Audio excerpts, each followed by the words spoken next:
called Hellen Ikahuya, the County Malaria Control Coordinator for Vihiga County. I come from Vihiga County, Vihiga Sub-County. Currently, our malaria prevalence is at 9.2. That is as per the Kenya Malaria Indicator Survey that was done in 2020. And the Kenya Malaria Indicator Survey that was done in 2020. Our incidence as per 2022 was stood at 265 per 1,000 persons.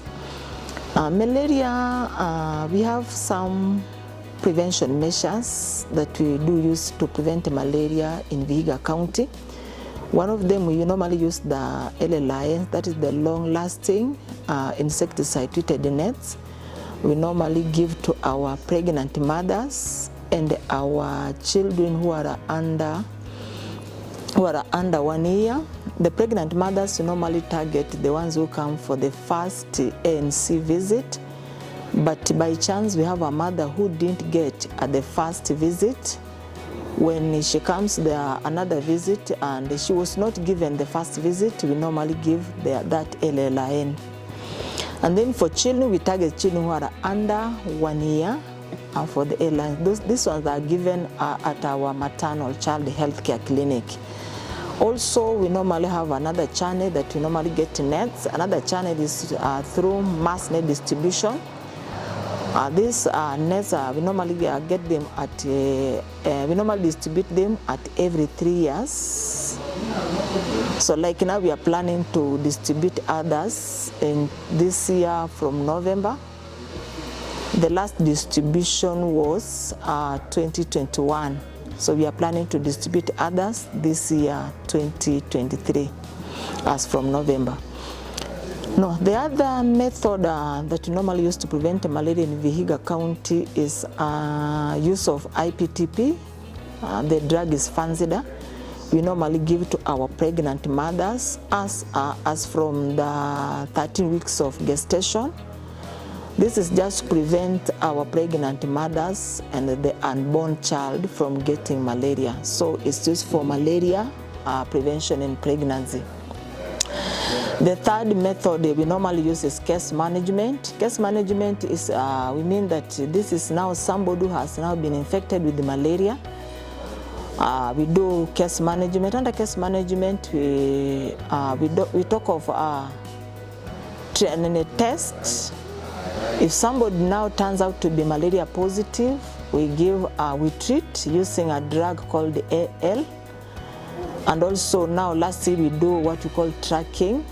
After the patient has taken the drug, we normally do tracking after 3 days to see whether that person has been, the malaria has been cured of the malaria or the malaria is still there.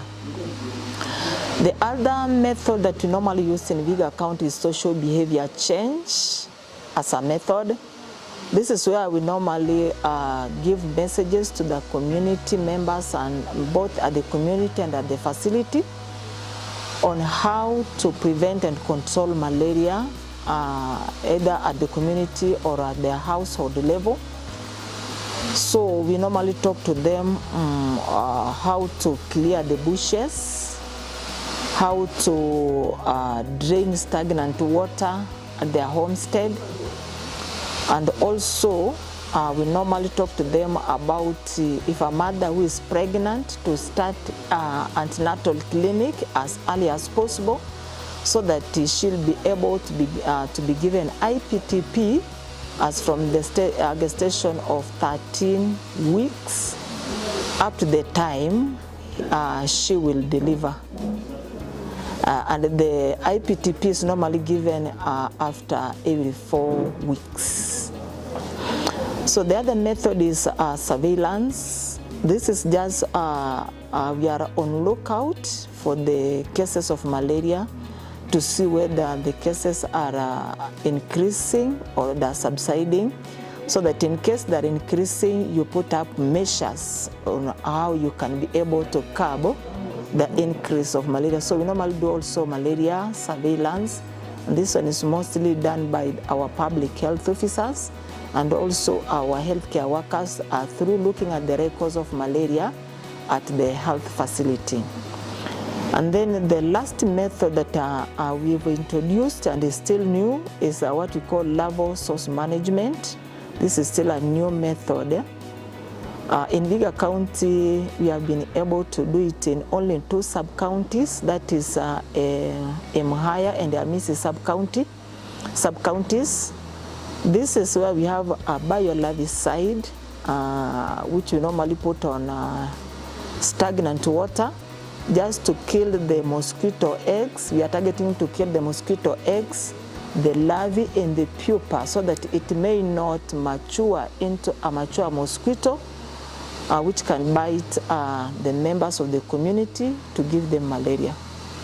Thank you. Those are the methods that we normally use in Vihiga County. So what are some of the challenges observed for malaria? Some of the challenges currently we are observing for malaria, number one, the way I've said, like the larviciding is a new preventive method in Vihiga County. And currently we have run out of the biolarvicide, and also support for the activity also is not there. The other challenge I'm having in the malaria program in Vihiga County is on the tools.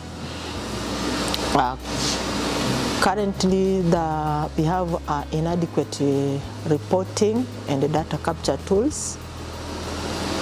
So you find that most of our healthcare workers are finding it hard to capture the malaria data because the MOH revised the tools, and currently Vihiga County we have a shortage of those tools, the new revised tools.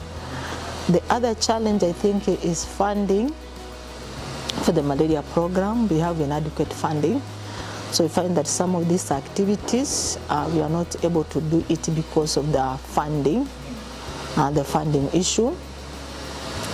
Another issue I'm having when it comes to malaria activity in Vihiga County is just like now on air lines, on the nets, I may say, many people they have nets, yes, but now the use of those nets is still an issue. You find that somebody has net on the homestead and would rather keep that net for a visitor and not for him or her to use herself, because they believe that malaria, like now for Vihiga is a malaria zone, so they believe that since they have been in Vihiga, they are kind of immune to malaria, so they would rather keep the net for the people are coming from the areas where it's not a malaria zone. So that is why, for me, I'm happy that now we have the breakthrough action on board, so that through social behavior change, as we talk to our community to give them health messages, that to know that it is important for them also to use the nets. Nets are not meant for people from where there's no malaria. Nets are supposed to be used by all people in the community in Vihiga County. Thank you. What are your closing remarks? I think my closing remark, I want to appreciate Breakthrough Action. For sure, since they came in Vihiga County, I've seen a marked improvement in the uptake of malaria activities, especially like now IPTP3 have really gone up. In the whole country, Vihiga County is leading in IPTP uptake, that is at 60% as per the Kenya Malaria Indicator Survey, and that was done in 2020. Also, I've seen an improvement in 4th ANC coverage. This is as per the support of the Breakthrough Action. So I'm so happy for Breakthrough Action for their support in Vihiga County, because I've seen their support yield good fruits in Vihiga County. Thank you.